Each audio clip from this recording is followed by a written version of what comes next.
Hey guys, and welcome back to another YouTube video. In this video I'll be doing the round review, I guess, for my AFL Fantasy round 19. I think was it round 19? Yeah, it was. So going through how well I went, and it was an amazing round for me. What did I gain in the end? Somewhere around 550 spots on the absolute dot, and a round ranking of 327, my best ever round ranking. I think the best since before that was, I think was 863 actually. Before that would have been my best because I didn't do as well as I had been doing last year and before that as well.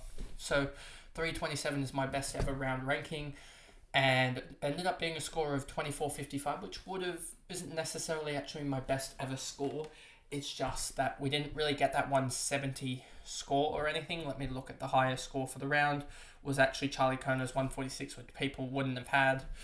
138, 128. So the highest actual really scoring player that most people would have had would have been Doherty, and then Bont as well, around that 120. So a lot of players just didn't fire.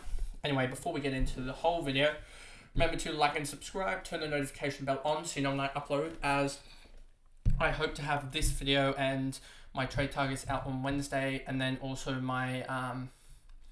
my predictions and my team preview for round 20, yes that is right, on the Thursday, and then we'll see on the Friday if I have enough time to put out some other videos that are in the works as well.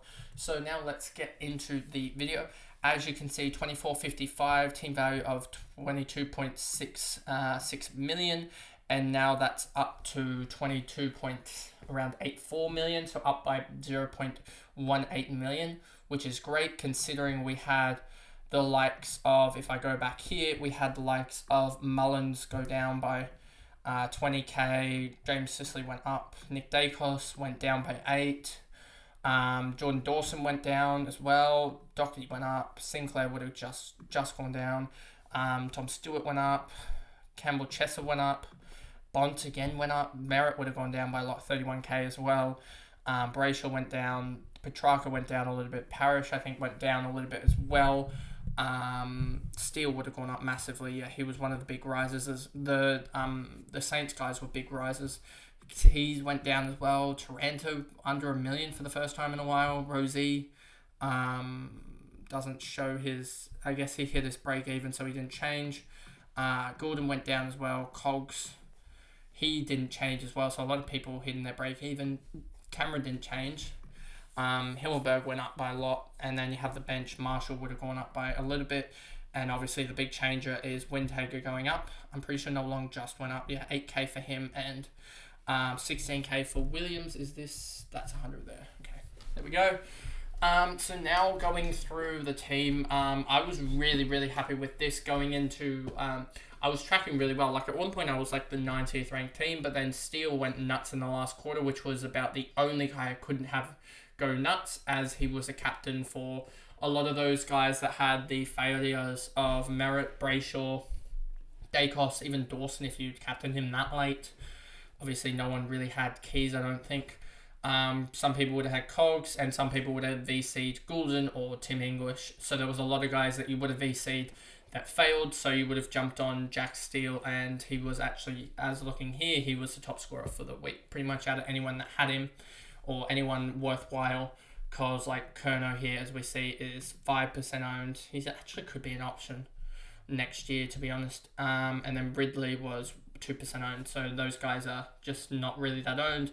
Parker's 1.5% owned and could be interesting going at the end of the year, but I think this year's been almost an anomaly that we've had so much cash in, especially through the rookies of the likes of Windhager, Sheasel, Ashcroft, who else has been first year players if we go prices. We had also the rise of mid prices of Setterfield go crazy at the start, making 300k. So team values are, a lot of them are a good, probably close to almost 800 to 1,000 to 1 million up from where I think I projected them to be at the start of the year.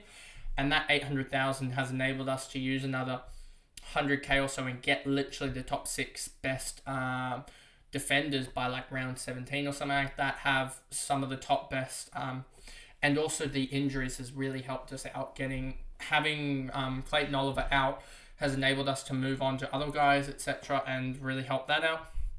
But now going through the team, Jordan Dawson, 97. This was actually a score that I was happy with because if he had scored another 20 more, I probably would have dropped another 200, 300, 400 ranks quite easily because a lot of people hadn't capped him. I'm pretty sure like 37% of people had Jordan Dawson captain. That probably dropped because that was on the Saturday night figures. So that probably dropped to about 30% or so had him actually captain. And so that ended up being really positive for me that he got a good score for those who had him, and like 61% owned. So most of the top 100 had him, I believe. I believe he's like 97% owned in the top 1,000 to 10,000. But it was a good enough score for people that had him, but it wasn't a good enough score for people that captained him. So they lost out against me, they lost out 30 odd points to Bontempelli. Nick Dacos was also a weird score, but I believe he was over 100% effective ownership. So it wasn't the worst score, and he's so highly owned that it doesn't really matter too much what happens with him, and I'm not going to be trading him out at all because he's going to go ridiculous against Carlton, I think, because they won't tag. I mean, he went only 79. I forgot about Eric Kerno, and he's going to be in there because there's absolutely no midfielders unless Cripps.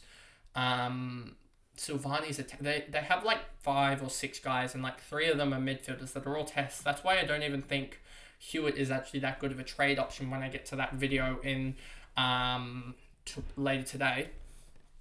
Moving on to Sicily here. 1-2-1, absolutely ridiculous. And this was just fun to watch because he got away with a lot with Revolt. But, and Revolt being there, it was just fun to watch because Revolt was complaining, and that's always fun to watch him complain because he loses it. But yeah, he did. Sicily did probably get away with about 3 free kicks for holding and pushing and stuff like that. But you take it when he takes marks and stuff like that, because that could have easily been a 100 score, to be honest, if he'd or even a 90 score if he'd been those free kicks were given away. But I'm sure he would have made it up with just having some other ridiculous behind the ball type just snaking of it. Moving on to Doherty, 130. Just a good game from him in the midfield, sort of. Sadly, we're going to lose his defender status next year at the moment. So unless he can somehow have the 5 or 6 guys return and then not have that wing role and still put up good numbers as a defender and then get that defender status back, I think he's not going to be worthwhile next year. He's going to be 30 next year as well, so a guy to watch out for. But looks like we won't have Sam Doherty next year as well, which sort of sucks. But that's it, and nothing you can really do about it. Sinclair, 112. Yeah, over 100 average now, has been in my side since I believe round 13 or round 14. I think it was round 14 that he came into my side. Let me just quickly check. Let me check round 13. Did I have him in? No, I did not. Round 14, did I have him in? I did have him in round 14. So round 14 was the first time that I brought him in, and ever since there he has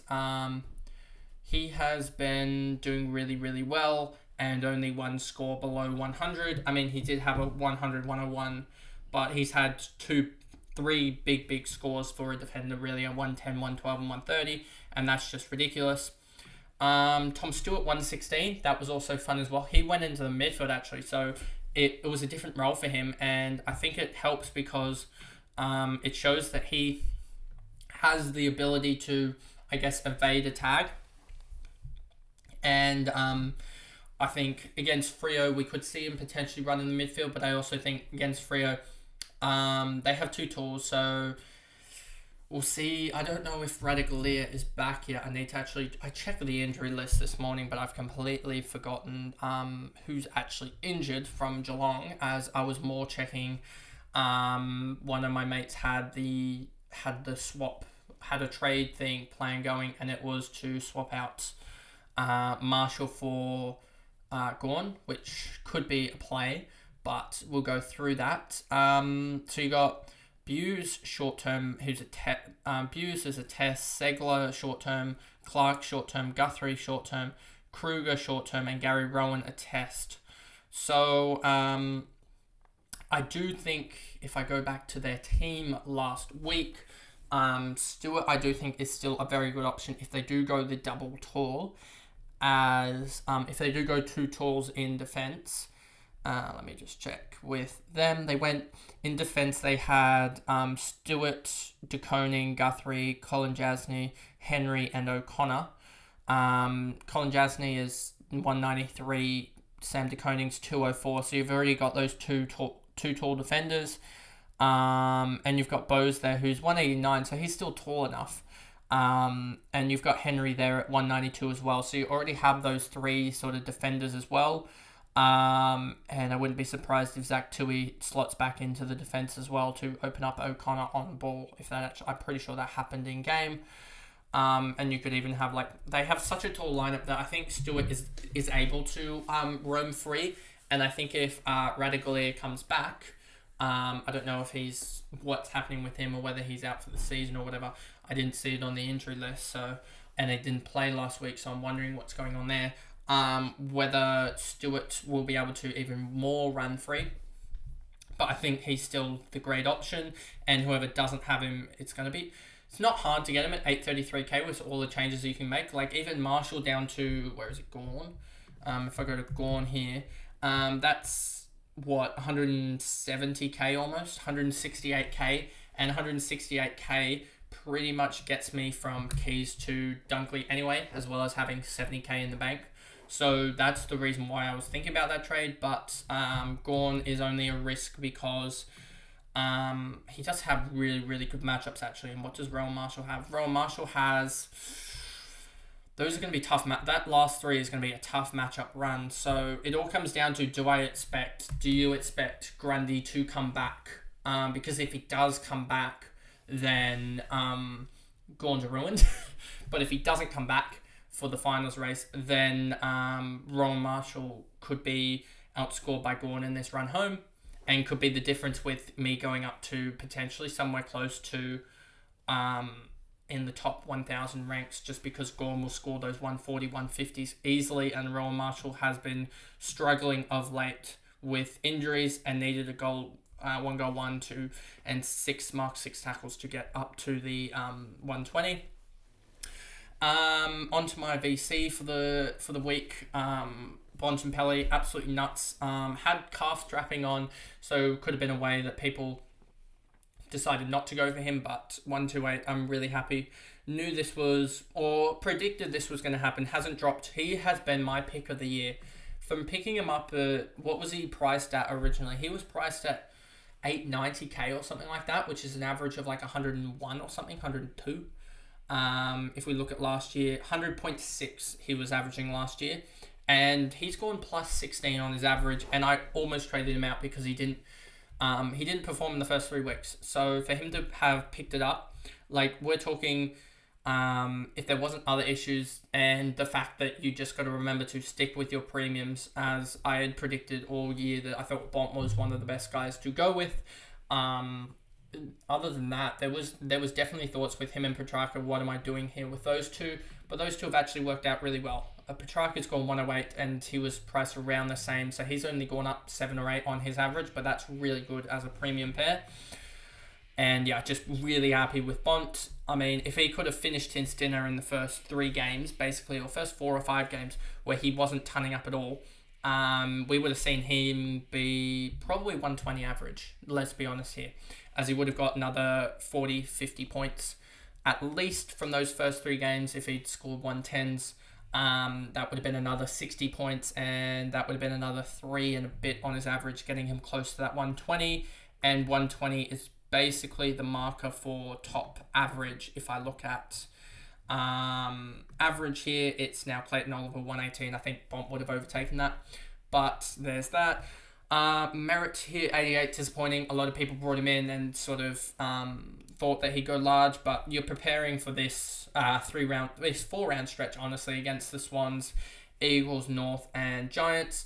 At least one of Parrish or Merritt will get tagged against the Swans by Rowbottom, and I think the other one will probably get the Mills tag as well. So they will probably be limited a little bit, but we're talking 95 or 100. And then against the Eagles and North, they probably won't get tagged anyway, and they'll go nuts against them. That's my prediction. Brayshaw, he just didn't get going against the Swans. I think he copped the row bottom from memory, or it was Parker. One of the two kept on him, and slowed him down a little bit. Still, a 91 isn't the worst score, and it's his third worst score of the year, so it's not too bad. Petrarca, 102. Didn't get the goals. If he'd gotten the 2 goals here, that's a 110, and that's perfect. Came alive in the last quarter, and just hoping with them playing Richmond, North, Carlton, Hawks, and the Swans, that's a pretty easy fixture list for midfielders, honestly, in the last 5 weeks. So hopefully he can pick it up and score well. But a 102, I'm really happy with taking, with how some other midfielders went. Parish, 108. Like, if I just go positions, midfield, and I go 800 to 899k, and I go last round, you'll see here 127, 120, 105, 105, 105, 104, and 94. So a lot of these midfielders failed. If I go to the 900k plus, you have Sarong and DMP. So he tied with Sarong as well. And 700k as well, you had 3 guys beat him as well, and none of these guys would have been heavily selected, and then none of these midfielders would have been heavily selected, to be honest, anyway. So he was one of the best midfielders of the weekend, I should say. Parish, same sort of logic with Merritt, he'll be fine. Brad Crouch, a little bit disappointing that he put up a 97 against North. Just a little bit too handball happy these last couple of weeks. But if he gets those tackles up and keeps them up like he did against North, and then has a couple more marks, he'll be fine, I think. And just hoping he gets back to his best, as 107 last 5 is still fine, and a 94 L3 is a little bit disappointing. But there's always the chance that in the last couple of weeks at least that I trade him to Laird when Laird comes back, as Laird will be back this week. Steele 133 was pretty much picked up the scrap. And if I look at Steele here, 9 marks, 4 tackles, so probably could get the tackles up a little bit, and getting the tackles up gets him to that 150, 160 huge score. Has Hawthorn this week, so is a potential captain VC depending on the date. The day of the game, let me just check, when is that? It is the Sunday, so depending on what you do with that, I think he's a a captain option, and potentially you VC someone in that Carlton-Collingwood game, or you wait and you, what's Dacos? What did Dacos do against Carlton? Dacos did a 79, so he's probably going to get tagged. This is going to be tough for a VC option. Geelong, Freo, don't really see anyone there either. Western Bulldogs versus GWS. Could you see Bontempelli against GWS? Yeah, you probably are VCing Bontempelli again, or English, are you VCing him? So one of those two will probably be my VC for the week, as I don't really see any other good matchups here looking at it, but we'll decide that later, I think tomorrow when I do that video. Keys, 82, absolutely saved it, and he will be gone. Up to Dunkley, whichever way I do it, either through Long or through Rowan Marshall to Gawn, whatever. Long just down to Nankervis, or as we said, Marshall to Gawn. One of those two, it gets me enough. It gets me 40k spare or around. They're both around the same, as I need around 120k or 130k from the other trade with the cash in the bank to be able to get up to Dunkley, and I'll be able to do it, so that's fine. Euland, if I go midfield is 900 plus. Because Dunk's already in my team on the actual round 20, so that's why he doesn't show up. Banks was really good getting the 74. I thought that was going to happen, and I almost took that, and I was sort of annoyed with myself that I didn't take it going into the last quarter of the Keys game. But then Keys turned up and scored 2 goals early and went from a 43 to I think a 61 or a 66 very, very early, and almost could have actually pushed for a 90 score, but an 82, you take that after the hell that he went through, a 61 point second half to save it. English, 98, was great. Did his job, and is so highly owned that he doesn't really matter at this point. Rowan Marshall, sort of almost the same boat in the top 10,000. He's so highly owned that it doesn't matter. and he actually has the captaincy for me at the moment, but that's because I think I just swapped him and Ramsden, and you can see Ramsden had the captaincy as he was set to miss, but it doesn't look like Ramsden's going to miss, which could actually do better for Marshall, as if Ramsden's there and you have Ned Reeves as well instead of Mick, that could be interesting ruck-wise with Marshall, but also Marshall has the potential being out actually late, so that's something to watch. Tim Taranto 116, and he came alive in the last quarter basically to save his score, 3 goals in the end, and was quite annoying as a lot of people had him as their VC or their captain, and his effective ownership was over 100, so was quite annoying that he went off in the last little bit, as he's so highly owned by the top 10,000 that it doesn't really matter about his score except for captaincy's sake, and he only lost the captaincy from Bont for me by only 12 points, so it wasn't a big win. Rosie 108 against Collingwood scored those 2 early goals and really just got the disposals, 28 disposals in the end, 72 disposal points, which really just helped him up and got to the 108, which was fine. Errol Gordon a little bit down, went into the midfield, into the actual centre, and Mills went onto the wing, so that's why you sort of saw a reversal of their scoring, sort of like a 20-point swing each way, 20-point down for Errol and a 20-point up for Mills, and sort of sucked, but an 89 for him with such high ownership doesn't really matter, to be honest. And he will lose his midfield, his forward status, I think, next year. So it does sort of suck that we pretty much have none of these guys for forward status next year, except for, I think, Himmelberg will keep it, but he'll be on to a new club.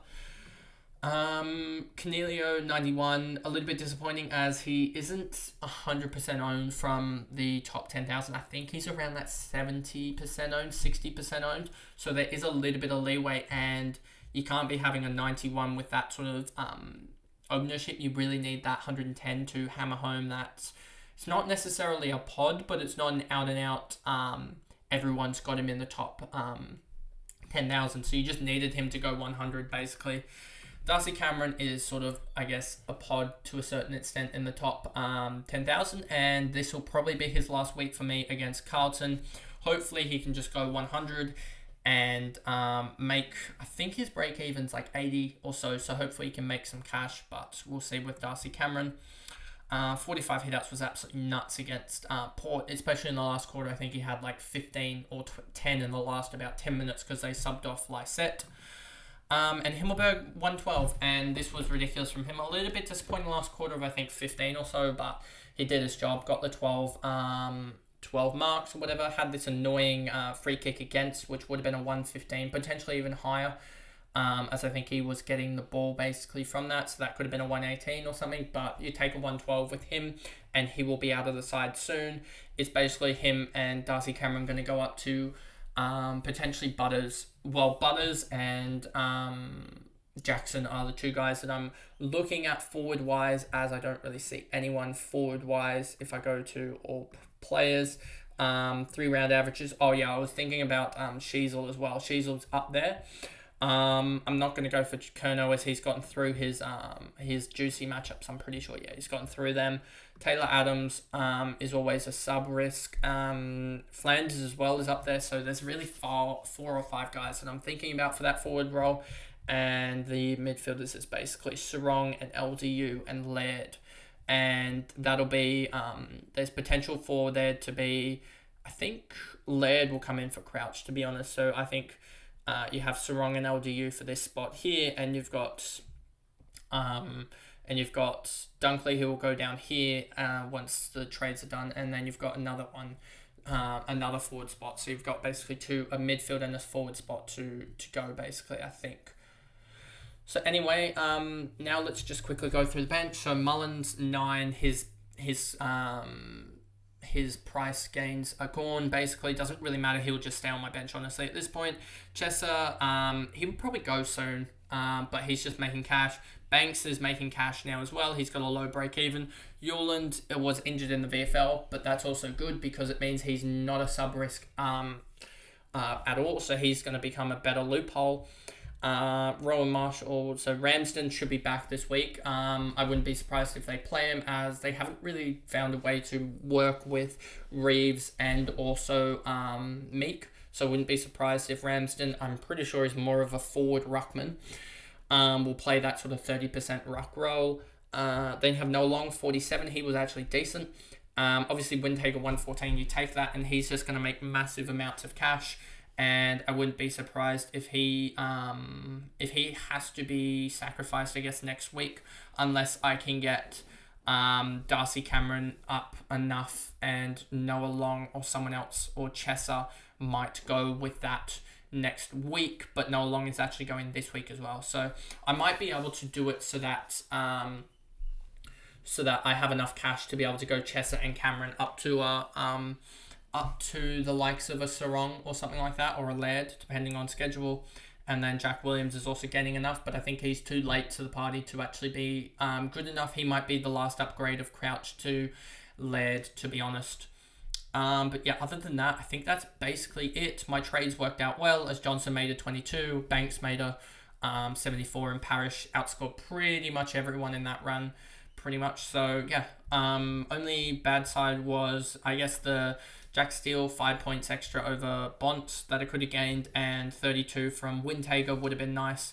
But other than that, I had a really good week, and nothing much would have changed anything, I don't think. So yeah, that's the video there. If I go back to the main screen, that's a very, very long video of the my week, I guess, in AFL Fantasy. And I'll see you guys in the trade targets video. Thanks, guys. Goodbye.